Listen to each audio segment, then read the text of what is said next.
YouTube. This is Megan's Apathetic Car Reviews, or as I like to call it, Parts and Emotional Labor. So are you recording all of the nefarious activities? For the uninitiated, these reviews are meant to provide a unresearched, disinterested perspective in luxury cars, or supercars, or whatever. So today, we're looking at the Maserati Gran Turismo MC. And I didn't know that was what I'd be reviewing today, but that's where we are. Dan, what does MC stand for? I actually don't know. It didn't say anything. It just called it the MC online. Your disembodied voice is supposed to help me through this. Alright, the MC. Who knows what MC... It's a mystery. San Diego, which of course in German means a whale's vagina. No, there's no way that's correct. The only thing I know about Maserati as compared to the other cars is that it's got a little trident. Its mascot? I don't know. Logo. Yeah, whatever. I like the trident. It's cool. Like Aquaman. I mean, it's cool. I dig that. I dig that more than the McLaren swoosh, the prancing stallion of the Ferrari, and the bull for Lamborghini. This little swooshy guy. What is that? What the fuck is that? It's not as cool. This is a huge car. Yeah. That's a huge bitch. Like, this is noticeably bigger than the other cars that have been parked here when I've been doing this. This is long. Mm-hmm. It looks heavy. It probably is. Behemoth. 4,300 pounds. How much is the Ferrari? 3,300, 3,200. Okay, so it's like 1,000 more pounds. Yeah. And I'm guessing that's all like leather and comfort things. Yep. And like, yeah, because if it's a grand touring car, you guys are meant to be sitting around in it a long time. Yep. So it wants to be comfortable. It's spec'd well, isn't it? It's kind of like very like low profile, understated cool. A lot of the other supercars we've looked at have just been like in your face. Yeah. They're just loud. Bright purple and holographic, and then if I push a button, we have a starship effect. This one, I really like the gray and then the very subtle carbon fiber accents. Yeah. That's carbon fiber. That's carbon fiber. Aw, little carbon fiber handle. Yep. Yes. No, this is this is maybe the first car where we're like, oh, I know exactly where the door handle is. The tires are normal size car. They're still big. Why do the tires look different? They almost look bigger than the Ferrari. They have more sidewall, so they're just a little bit fatter. Okay, yeah, that's what it is. Because these aren't meant to be burned off real fast and Yeah, it's a little- grip as much. This is like you said, this is a Gran Turismo. It's a Grand Touring car. Grand touring car. More dailyable. Yeah, dailyable. Yeah. Is that your word? No, that's common. Oh, that's in the car lexicon. It's Yeah. dailyable. Yeah, it's a daily driver. Okay, It's dailyable. dailyable. Uh-huh. Who says that? All the people. All the people. All the people. We'll use that so we feel like we're Hashtag dailyable. hashtag dailyable. I am a car vlogger.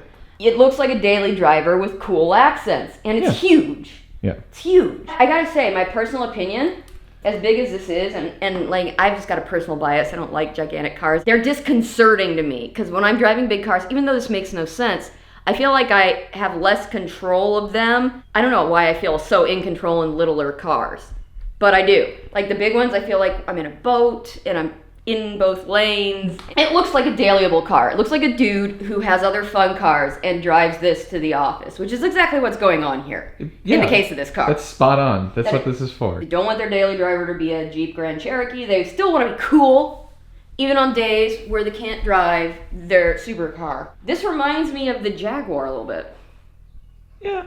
Is this brand like a competitor to the Jaguar? 'Cause Yeah. it's giving me that vibe. Yeah, you could. There would probably be some cross interest if you're looking at this. If people are shopping for this type of car, they're probably looking at Jaguars. Yeah, highly possible.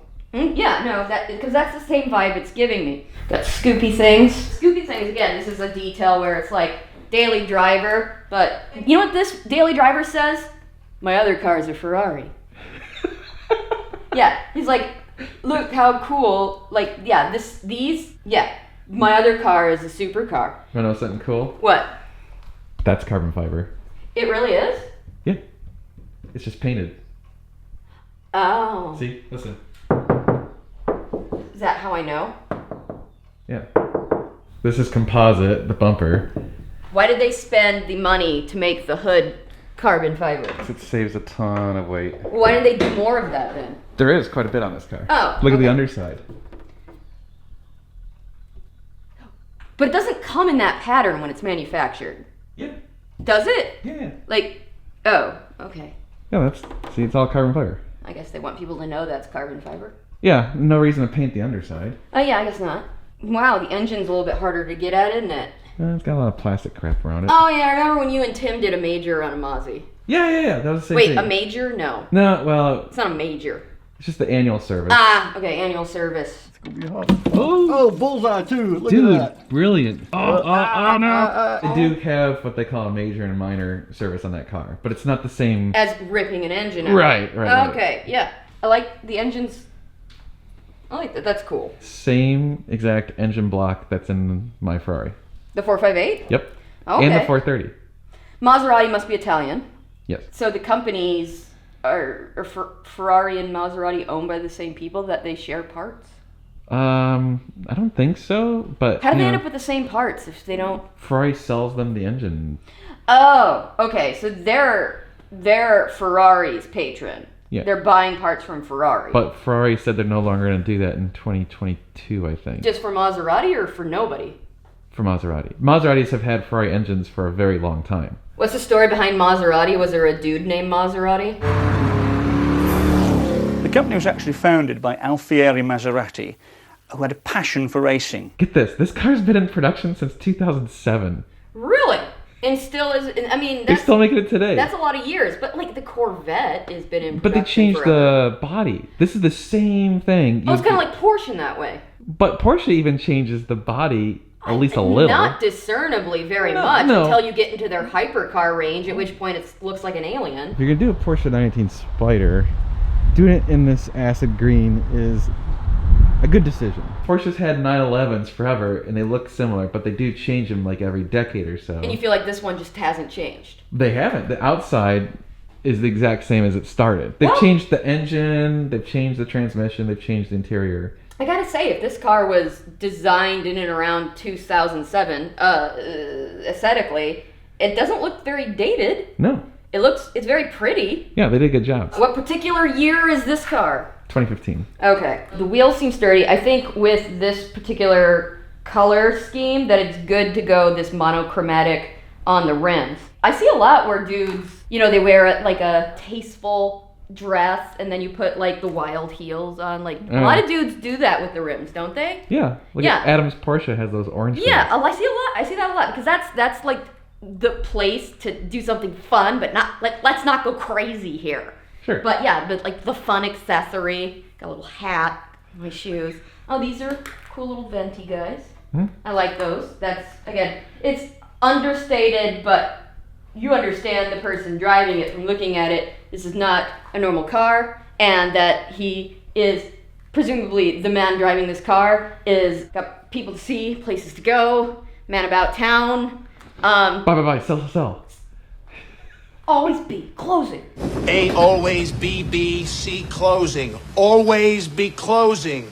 Always be closing. Got a little wingy thing, spoiler thing. Yep. That's cool. Unique to the MC. I like the headlights. The way they're wrapping like that, I like. Yeah, that's cool. Is it cool? I don't know. I Maybe like it. maybe it sucks. I don't know. I think it's cool. I don't- It's opinion. This seems like a totally appropriate car for the dude who needs a more practical car, but he doesn't want it to be, I don't know. What do people drive? Something boring. Well, yeah, no. No Toyota.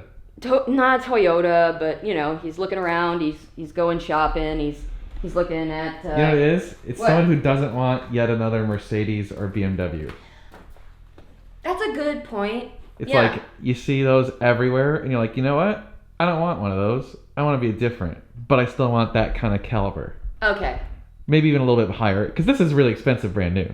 Sure. Okay. These are like so- these like 160 brand new. Really? Yeah, Okay. but used, they their values get crushed. Okay, this is one of the ones where the depreciation Is horrifying. hard. Yeah. Whereas a BMW probably holds value pretty well.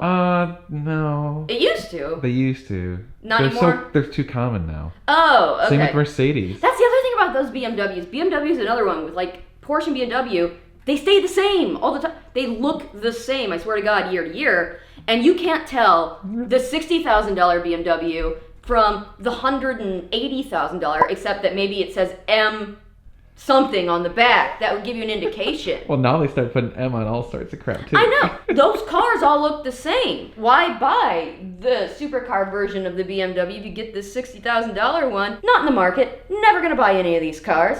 But I don't get how the BMW guys and the Porsche guys, they want to spend that much. I mean, it's all performance based, I'm sure, that they want to buy those cars. Over 100 grand, over 150 grand BMWs do not look special. No. And you would think, But I think that's why they like them, right? Oh, it's just kind of a normal car, but it goes really fast. oh, okay. I don't know. I'm not a BMW guy. It lacks a special quality, I think. I agree. Yeah. That's part of why I'm not interested in them. It takes such a high price point in Porsche to start becoming noticeably stylized. Like, what was that car you saw in Florida that looks like a race car? Oh, that was the 918 Spider. Yeah, it looks ridiculous. Although, I don't like the penis wheels.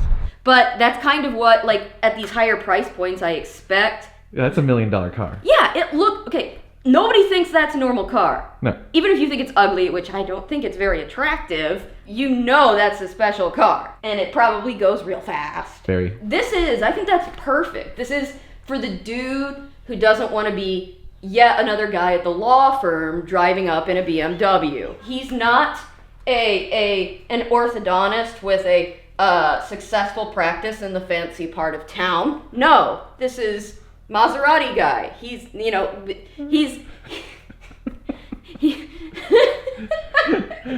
I think it's for a dude who wants a dailyable car, who otherwise drives a supercar, but doesn't want to be conformist and get a BMW or a Mercedes or a Lexus. Yeah. And I think it's in that order of cool.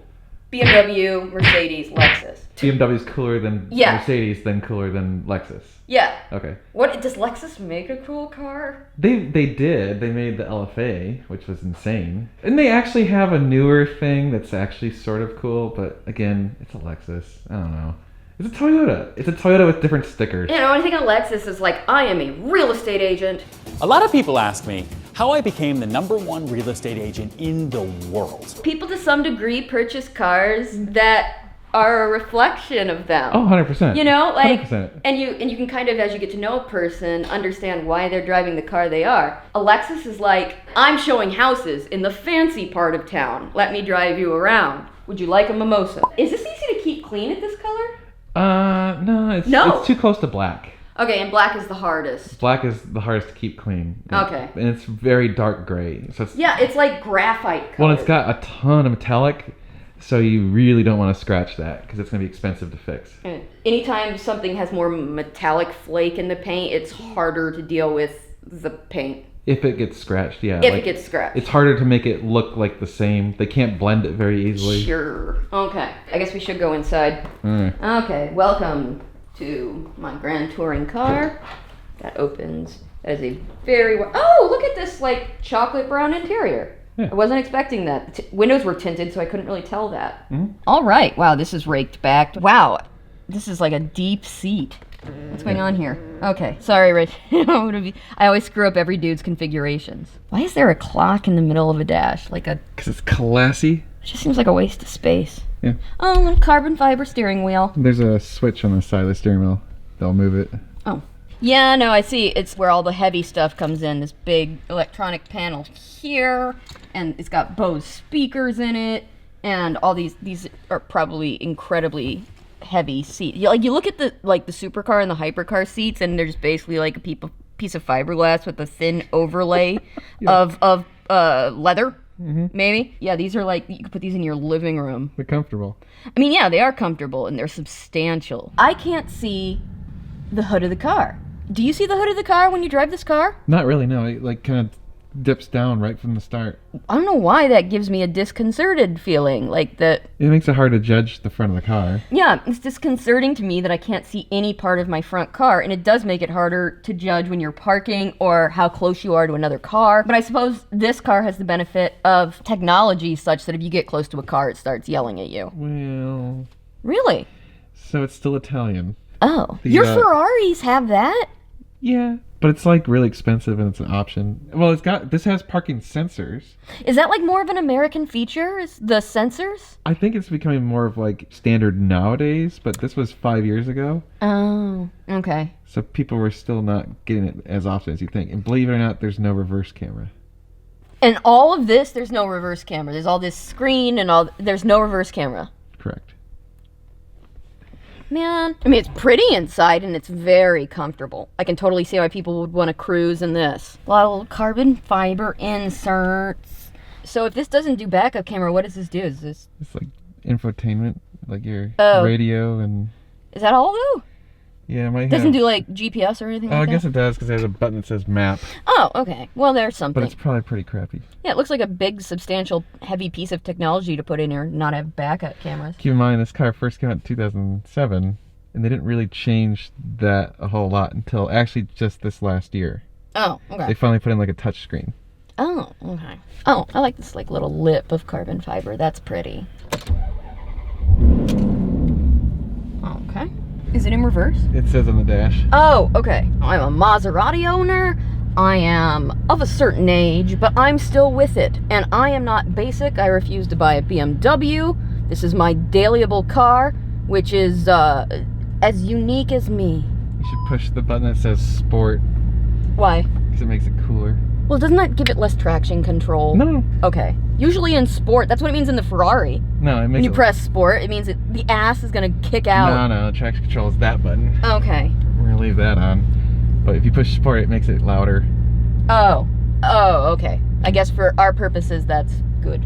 I know it doesn't have a back out camera, but at least you can see out of it far better than the Ferraris, the Lambo, and the McLaren. Yep. For sure. It's got a real rear window. Yeah. Right? I can see the hood in the Ferrari, I think. Yeah, but that's a mid-engine. They got really good forward visibility. Yeah, I really like that. I guess I've gotten used to that. That's one of the cool things about mid-engine cars. That's what I'm looking for, is like these big boat, like, dailyables, you can't... Yeah, forward visibility is just not good. It's harder. It's kind of like when we drove the Dodge Demon. I couldn't really see much Yep. out the Dodge Demon. We should have put you in the Corvette. It's miserable in the Corvette. Well, that's very smooth feeling, isn't it? It's really not reactive in the same way as the other cars. No. I'm in my Maserati. I'm off to a working lunch. This is 160 new. Yeah, somewhere around there. They, like, drop, like, an anchor Yeah. in depreciation. Yeah, they're like half the value in a few years. Maserati has almost never been profitable in its long history. In a few years. Yeah. Wonder why people buy them new, then. Why? Warranty. I mean, they can. They have money. They're like, Yeah. oh, I want a new one. Yeah, newest and latest and greatest thing. You can option it the way you want. Sure. Warranty and stuff. Sure. A few videos ago, I think my little spiel on like why these cars are never investments, and so I never want to hear that conversation. And then on that comment section, when I did that, people were like, all cars depreciate. Meh. Yeah, okay, bro, my Mini will depreciate, but these cars are depreciating for the, like, you could buy multiple new Minis. All cars will depreciate except ones that are extremely rare and desirable in the echelon of wealth that most people, even people who buy supercars, will not be able to attain. If my Mini depreciates to nothing, and believe me, I intend for it to, because I'm going to drive it until it dies, like I did my last Mini, I'm still not out that much money, and I'll have driven it for at least 5 years, probably somewhere between 5 and 10. Yeah, this is definitely depreciated more than the value of your Mini already. Oh, sure. It probably depreciated more than the price of my Mini in the first year.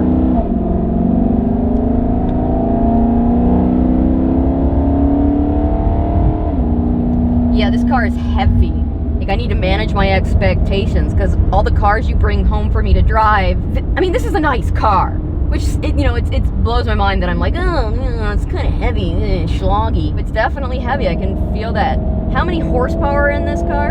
About 450. So it's less than the 458, but 1,000 pounds heavier. Yep. This thing one probably performs like the California.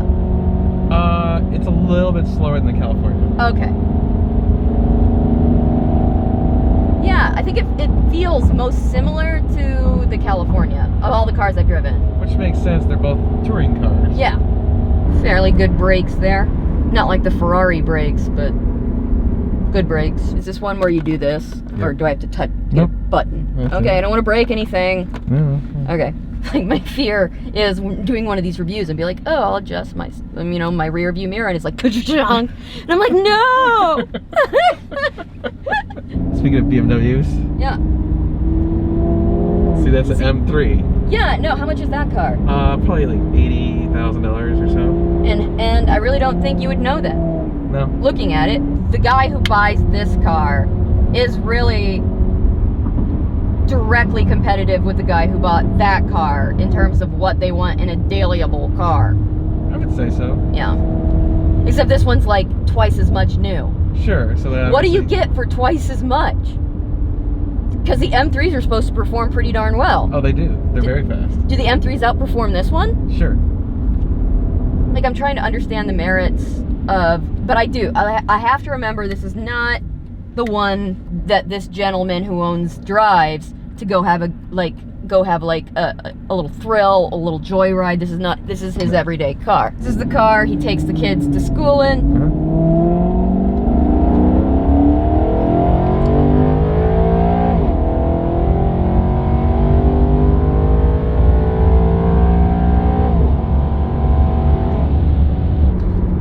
I mean, that was good. It's not as dramatic, It's really not. but it's quick. No, I mean, considering how heavy this car is, it's smooth. That is the idea. Yeah, it's not like a knock you back, like, kind of sensation. Maybe I've been spoiled and I've come to expect that, because married to normal guy who brings me home $300,000 McLarens to screw around with. So yeah, then when I drive normal cars that are just really nice, I'm like, what? Why? We've ruined you. Yeah, you pretty much have. But it makes you start to appreciate the crazy cars, doesn't it? Yes, but like as I've talked about in those many videos, they're totally impractical. Yeah. And then I wouldn't worry as much about this car when I'm driving it around. Yeah. I'm not worried about how low it is. I'm not worried Right. about leaving it in a parking lot. I'm not freaking out about it everywhere. This car is the car that the supercar owner's car that he takes out when he just doesn't want to think about it. He's just like, oh, I don't want to deal with my Ferrari today. Oh, I don't want to deal with driving the Lambo today. I'm gonna take the Maserati. Plus, then you get to say, I've got a Maserati. Maserati. Just sounds nice. Rolls off your tongue. Yep. You want a Maserati? You better work, bitch. You want a Bugatti? You want a Maserati? You better work, bitch. Bow. Silver Fox still feels very vital despite his age, and he's like, I'm not driving a BMW, not me. Not me. The peasant's car. Right? Eventually we're gonna have to review some type of BMW. Oh, sure. I mean, they're great. I feel like, but you're right, there's so many of them. They're like Porsches. Yeah. But as you said, like you would think for a number of BMWs, and again, we live in Austin, so I get it. There's a lot of money here. There's a lot of other people who live in different parts of the country probably don't see that many really expensive BMWs rolling around. But here in this town, we certainly do. They're pretty ubiquitous. From what you're telling me is like, I thought BMWs were super reliable, and apparently they're not. Not anymore. They used to be. What happened? I don't know. Their quality went to shit. They used to be really... Who is reliable? What car brand, what luxury brand is reliable? Well- Because you guys never say good things about any of them in that regard. Porsches are considered pretty reliable. Oh, okay. Lexus, of course, is made by Toyota, so they're reliable, but then you have they're to, not- yeah, you have the- to drive a Lexus. yeah, then you're driving a Lexus. Yeah. The daily driver of the discerning gentleman of corporate America. The back is not like a Ferrari or Lambo. I mean, it is what it is. But I like the little mesh insert at the bottom with the exhaust. I don't know, the sound of this one. What do you guys think of it? I mean, is this a good sound? Yes. Okay. It's a very throaty Sound, deep sound. Yes. Rawr. In summation, Maserati Gran Turismo MC. It's a nice car. It feels like, to me, very similar to driving the Ferrari California, not dissimilar than driving a Jaguar. What Jaguar was it that we used? F-Type. Yeah, it's not dissimilar. No. But it's definitely heavy. I mean, it accelerates, and it certainly got going, but doesn't have the same sensation as an actual supercar, although this one costs as much as a lot of the really, really scary supercars, I think. I can see the appeal of this one, and I get it. I wouldn't want to be the 10th lawyer / dentist / real estate on the block with a Lexus, Mercedes, or BMW. You want to be different. You don't want to be basic, bro. Special. No basic bros. Hashtag basic bro. Hashtag basic bro.